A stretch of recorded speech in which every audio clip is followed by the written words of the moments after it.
આજે આપણે બનાવીશું એકદમ સરસ મજાની સિમ્પલ સરળ રીતે બટેકાની સૂકી ભાજી. ચલો જોઈએ રેસીપી. સૌથી પહેલાં બટેકાની સૂકી ભાજી બનાવવા માટે આપણે બટેકાને બાફી લેવાના છે. અહીંયા 4 બટેકા લીધા છે. 4 બટેકાને બાફી લીધા છે. આ સૂકી ભાજી આશરે એક વ્યક્તિ આરામથી ખાઈ શકે છે. અહીંયા આપણે તેલ લેવાનું છે. તેલ 2 ચમચી લીધું છે મેં. તેલ ગરમ થાય એટલે આપણે જીરું એડ કરવાનું છે. બટેકાની સૂકી ભાજીમાં થોડું જીરાનું પ્રમાણ આપણે વધારે રાખીશું, જેના કારણે આપણી ભાજી છે થોડી વધારે ટેસ્ટી બને અને સ્વાદિષ્ટ બને. ઓકે, તો ચલો અહીંયા આપણું જીરું સંતળાઈ જાય એટલે આપણે એમાં મીઠા લીમડાના પાન ઉમેરી દેવાના છે. મરચું લીલું ઉમેરી દેવાનું છે. સાથે હવે આપણે હળદર એડ કરીશું. હળદર તમે જો ફરાળમાં ખાતા હોય ને તો એડ કરજો, નહીંતર નહીં એડ કરતા. હળદર ઉમેરી અને હવે આપણે નમક એડ કરવાનું છે. ગેસની આંચ સ્લો ટુ મીડિયમ કરી દઈએ. નમક એડ કર્યા પછી લાલ મરચું ઉમેરવાનું છે.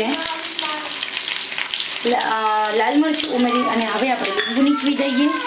ગેસની આંચ આપણે એકદમ મીડિયમ કરવાની એટલે આપણું મરચું બળી ન જાય. લીંબુ ખાસ ભાજીમાં નીચોવાનું, એના કારણે વધારે આપણી ભાજી ટેસ્ટી બને છે. અને થોડી આવતી જતી ખાંડ એડ કરવાની, જેના કારણે આપણી જે ભાજી છે થોડી ખટમીઠી લાગે છે. કે બટેકા આમ પણ ગળચટા હોય છે એટલે આપણે અને હવે આપણે હલાવી લઈએ. ગેસની આંચ એકદમ મીડિયમ રાખવાની, નહીંતર તમારું જે લાલ મરચું છે બળી જશે. અને અહીંયા હવે આપણે એકદમ મીડિયમ આંચે 2 મિનિટ સુધી આમ જ ભાજીને સેટ થવા દઈએ, જેના કારણે આપણા બધા મસાલા છે સેટ થઈ જાય. તો તમે અહીંયા જોઈ શકો છો કે આપણે જે બટેકા સમાર્યા હતા એ બટેકા એકદમ સરસ મજાના આખા જ રહ્યા છે.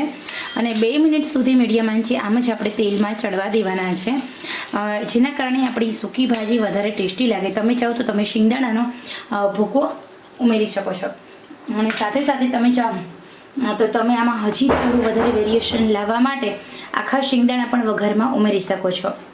તો ખરેખર આ બટેકાની સૂકી ભાજીની રેસીપી આપને કેવી લાગી કોમેન્ટ બોક્સમાં જરૂર જણાવજો.